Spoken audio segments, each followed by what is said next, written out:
Hey everyone, Dan at Ochiko Bushcraft. Well, I'm out here on a morning hike, and I can tell you there's not another person out here anywhere. I drove up some roads this morning just looking around and never saw a person out here anywhere. And I decided I was going to go for a hike in an area that I'd never been in before. So I've actually been out here for about an hour hiking now, and as I was hiking, I was looking for a place to maybe just hang out for part of the day. And I came around the corner here and found this huge boulder. And I have never built a, um, fire shelter, etc. Okay, if you guys, I don't know if you heard that, but a big deer, and I'm going to assume it was a buck, just walked right up here behind me, caught my scent, let out a huge snort, and took off straight up the hill. And I'd heard him earlier. I knew he was in here, but I was making quite a bit of noise, and I figured he wandered off. And actually, he came closer. But yeah, he was just right back here on the other side of this thicket, and he must have heard my voice, caught my scent, and because he let out a big snort, and then there's a big hill right here, and he just took off right up that hill. I could hear, the mule deer, they do what's called pronking. I could hear him bam, bam, bam, bam up the hill, but as you can see, he startled me. So you got that. Wow, nice. There's a lot of deer sign in here too. There's some trees tore up where they've been hitting their antlers against them. So I'm inclined to think that was one lone buck that was wandering up behind me. Perfect. Maybe more will come through. So anyway, I found this huge boulder, and I saw that, and I was thinking, if I was lost out here and had to spend the night, as long as there's firewood close, which there is, this would be perfect because I can build a fire in front of it and I can heat up that boulder. And I have a little tarp with me. I've just got my lightweight hiking pack, but I could put my tarp up over the top, and keep dry. So let me just take you guys and show you what I discovered. Let's just turn you around here. Give you the same view that I had as I was walking up through here. Okay. So I was just kind of wandering up through the valley and checking out an area I'd never been in, as I said. As I came up through here, I walked around, I was like, oh wow, look at the size of that one lone boulder sitting down here. So there's a huge cliff up there in those trees and all kinds of fallen rocks. So it eventually at some time rolled all the way down from there. And so I walked up here, checked it out. Perfect. What a perfect place. So, show you what I did so far. I got my insulated mat down on the ground. The ground is cold and wet. It was 30 degrees when I started my walk. I cleared out a little spot down here to make a fire in front of my mat with the idea of, sorry guys, try to get you set up here or you can see me, with the idea of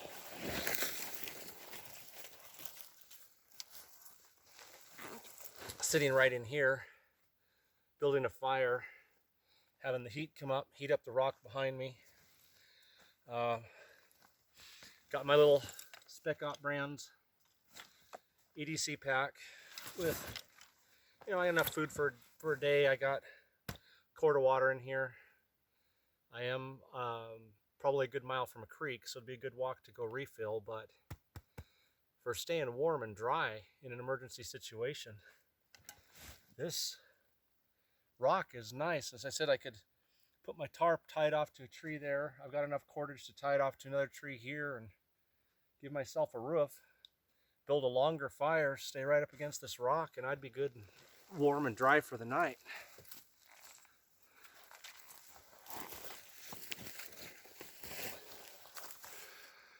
So I've also got a fair amount of overhead covering. These two trees extend out over the top of that boulder, and that would break up the rain and snow a little bit. But right behind it here, directly behind it, is a big old dead tree. Or not dead tree, I should say the lower limbs are all dead and dry.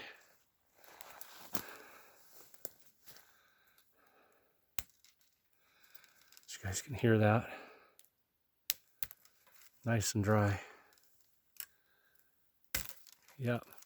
So I'm gonna gather up a bunch of this. I'm gonna pause you guys here for a minute. Okay, I'm just gonna go ahead and get started here. I'm breaking a bunch of this off. So you hear that popping, that's just good and dry.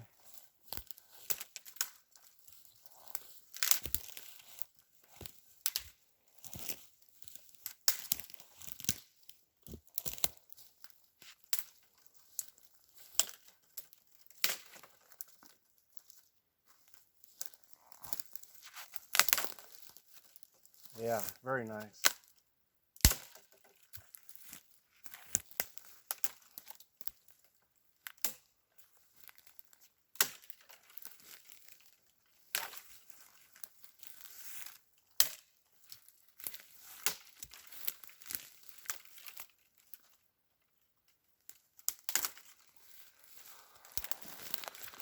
There we go. So it's been raining out here pretty regularly, and we've had some snow. I did a video when the first snow hit. There's none down here where I'm at. There was some up higher, but either way, when you're gathering wood to get your fire going, finding dead stuff, lower limbs like this on a tree hanging down, everything just snaps. Everything's nice and dry. That's what you want to look for. I've got a, you know, if I want to get fancy or more traditional, I've got my ferro rod, and we'd go on a scavenger hunt and find some fat wood and make some shavings. But today, since I'm kind of imagining more of a survival scenario, I'm going to use my wind waterproof matches and one of my little fire plugs, just like I would if I was really stuck out here and I was going to have to stay the night over by that boulder. All right. Regardless, even if I didn't have my pack with me, I never ever leave my vehicle without something for emergency tinder. I got a little Ziploc bag of fire plugs and a knife. Today I've got my Essigunglas too.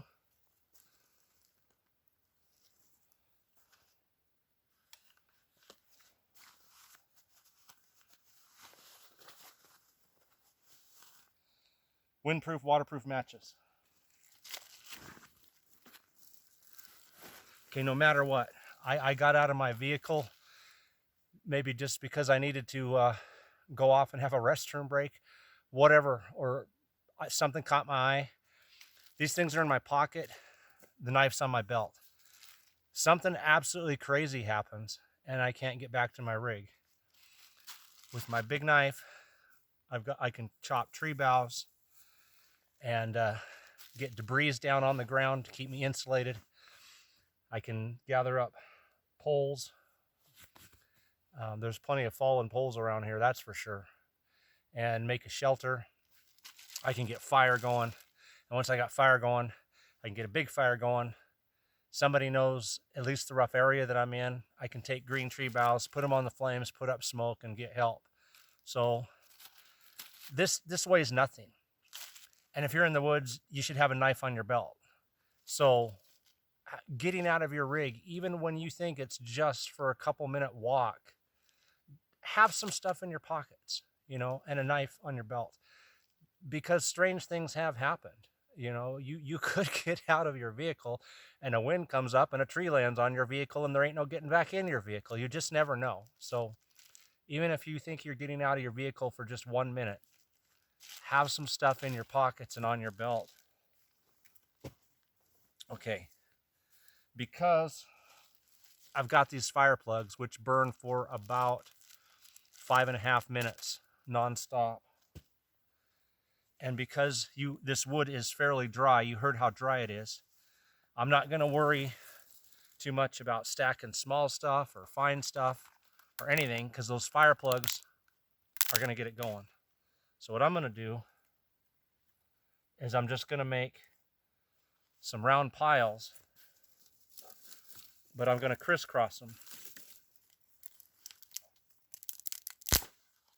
So we'll take like one this way,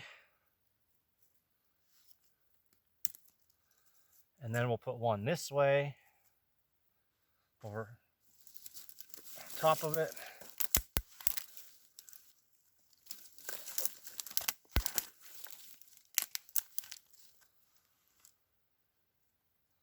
And that's what that's going to do, because one's like this and the other one's propped up like this.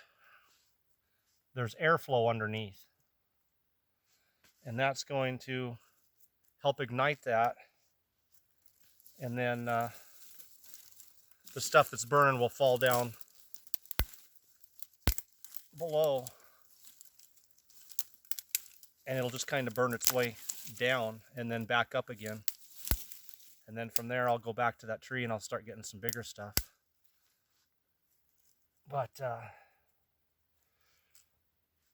so then I'm just going to make like a little divot down inside here. So I've got a pile this way, I got a pile up on top of it, and I've made like a little divot down in the middle where I'm going to break open one of these fire plugs,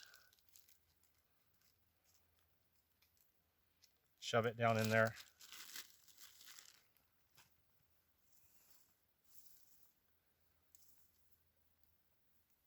You can cut them with a knife, or you can twist them open. If you twist them open, like I'm doing here, it's all floured up nice, and that's what'll catch my spark. And again, I'm not gonna really ration these. I've got a little baggie of them. We're going with the scenario that, hey, I'm stuck out here for the night. I just need to get fire going right now, get warmed up, maybe get some food and some water, think my way through, okay, I'm stuck out here. What are my next steps? Well, you can see I've made a little divot, and I'm sticking those down in that divot. And then as soon as I light them, I'll put some more wood on top. So again, good old windproof, waterproof matches, and there is a reason for bright orange. In a real survival situation, stress is very real. I set these down. I wasn't thinking, because like that deer, the brush popped. I set those down. I looked around. I got up. I stood up. I walked back over. Where did I set my matches? Oh, they're bright orange. No problem. If this was green or camo, could be a problem.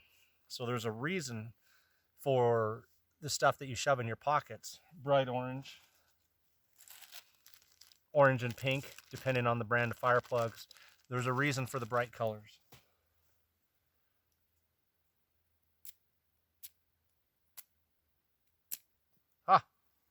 And there you go. I just broke the head of my match.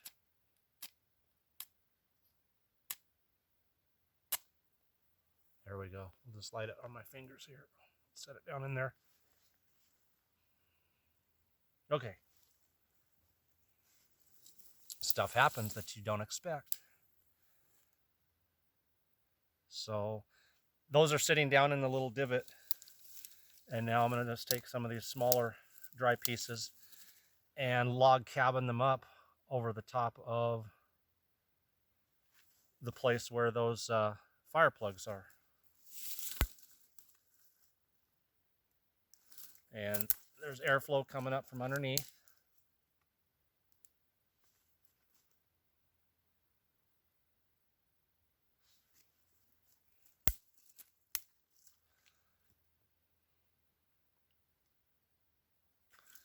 And that will take off here. I said the nice thing about the fire plugs, or cotton balls with Vaseline, which I carry those in my kit sometimes too. Sometimes I'll just make up those at home and that'll be what I go with. But either way, the nice thing is it gives me time. If I'm working with my ferro rod and all I've got is sparks and they catch for a second or two and a little gust of wind or rain or something hits it, you know, time is very precious. And so having extra time is something that you may really need to have. So like right now, it's been burning. The flames are catching down underneath. As I said, as the fire burns up, it'll also drop down because of the way I just made it. And there we go.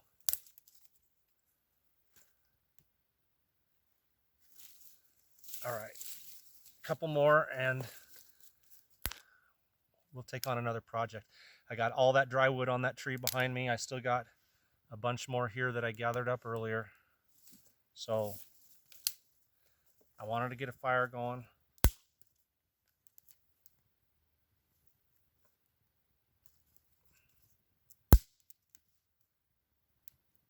Looks like the breeze is kind of coming up that way, which is fine because, yeah, I sit back here, smoke's going to go off that way, and this rock behind me is going to get hot once I get this fire going good. Very nice.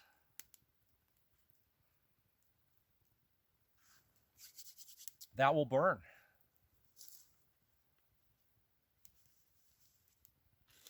And again, I had set these off to the side, talking to you guys, turn around right there, plain sight because of the bright colors.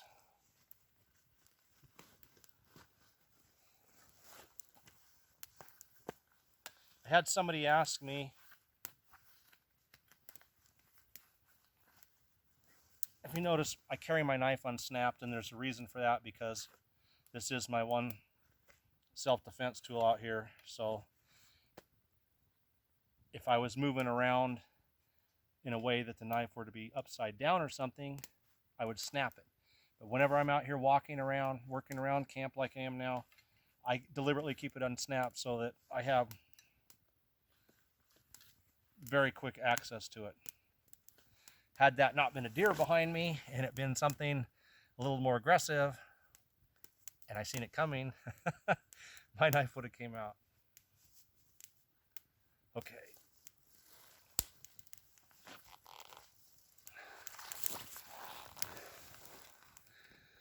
All right, let's move on to something else and see how I might set a tarp up over this boulder. Okay, in my pack is my small 5x7 Bushcraft Outfitters tarp. This one has fire retardant in it, so it's for a lightweight tarp in a hike out here on a day like this. It'll do the job. So I'm going to have it near a fire. I always got a roll of bank line in my pack with me. So I think what I will do is I will go around and weight this down in the back and use some of that bank line and tie it off to the trees and just give myself some overhead cover here. So let me get started on finding some rocks to weigh this down up on that rock and come back and show you guys what it's looking like. Okay, here's my idea. Here's what I came up with.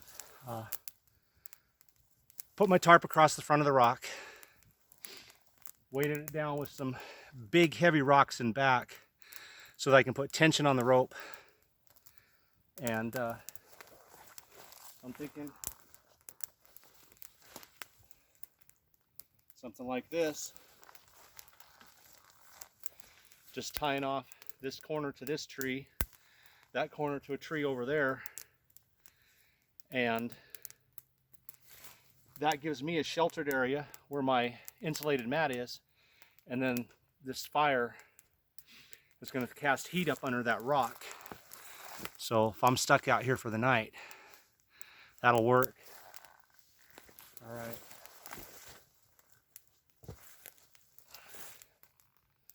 Let's see. I'm gonna make sure I have plenty of this to work with. And maybe I'll just run it around. I'll either just tie it in a knot, or if I want to get it really tight, I'll run a little line around that tree and make a trucker's hitch. So come back and see what this looks like. Okay, that actually worked. So I tied off my corners, one to a tree over here, one to a tree over here. I've got the back weighted down with rocks, and what I can do is if it starts to storm or something, I can pull this out farther, retie these,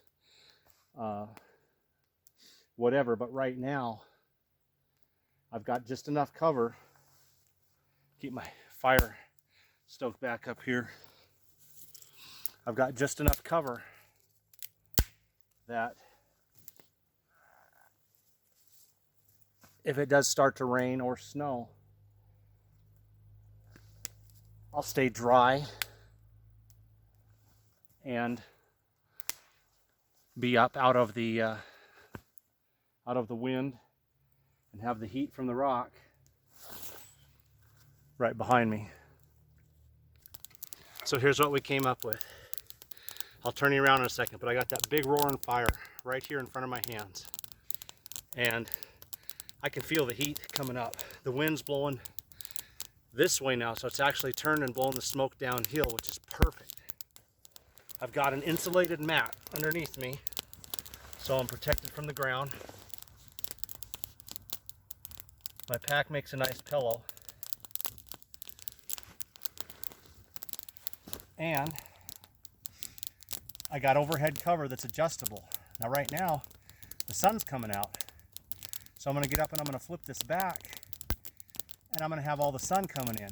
Later on, if it starts to storm, I'll just pull this back out, and if it starts to storm hard and I need more cover, I can retie this on those two trees, pull it out farther, and I've got some big rocks on top holding it.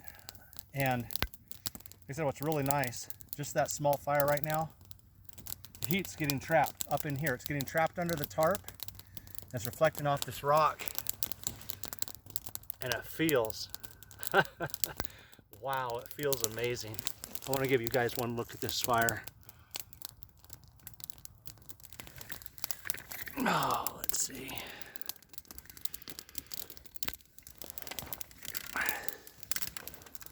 Sorry about the angle, but I got that fire going really good right now. That's right there in front of me.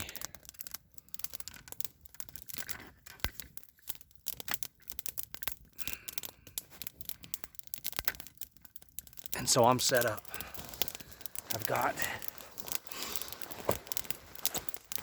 I had just with the things in my pocket, with the exception of this, I would have had to come up with an idea like getting some long poles, stacking poles on top with some rocks for weight, putting them out over my head, and then putting tree boughs over the top of my head. And I have done that. I did a shelter exactly like that, and it worked perfectly. It snowed and stayed dry under the snow. So again, getting out of your vehicle with the things to make an emergency fire, and a knife to cut those tree boughs, and worst case scenario, if you can't find poles to chop some, I've got ground insulation. I'd have overhead shelter. But if I'm going on a hike, I don't have a lot of weight in here. There's maybe 15 pounds. So I've got a quart of water, my water filter, another fire starting kit. I've got a big, heavy shirt with a flip-up turtleneck that actually will come clear up and cover my ears and my mouth and stuff, so I can pull my hat down and have my face covered. I've got plenty of snacks for the day. I've got a stainless steel cup I can melt snow in over fire. basic first aid kit. Just plenty of items to get me through if I was stuck out here for a while. And, you know, one of life's important essentials when you're in the woods, Spam. Seriously, because this little piece of Spam is so loaded with fat and calories, it's actually the perfect food for staying the night out here. Eating something full of fat right before I go to sleep actually helps me stay warmer. But, so yeah, you know, I had never done anything up against a big rock like this before, and I walked around the corner and my first thought was, if I was stuck out here, how would I use that big rock? Okay, first thing comes to my mind as a fire reflector, and boy, is it warm in here. I feel like I'm in a warm house with a fireplace in front of me. And then I began to think, okay, well, how will I use that for shelter? You know, and here we go. So just an example of how you can use your basic items that you would have in your pocket, you might have in a kit if you're out, and worst comes to worst, you can't get back to your rig.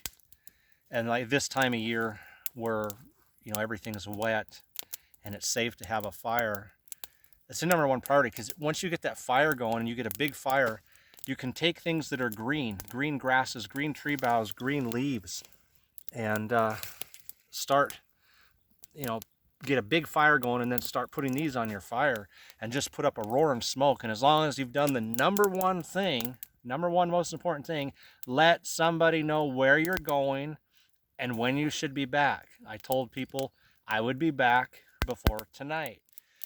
Nighttime comes, I'm not home, somebody's gonna say, Dan didn't make it home, can you go check? Here's the rough area that he is. They're gonna see the smoke, they're gonna see the flames, they're gonna find me. So fire, your number one lifesaver out here. But this is great. This is great. Now I'm just gonna enjoy some time around this area, checking it out and keep my fire going and make a day of it. Thanks guys for watching Untitled Bushcraft. Take care.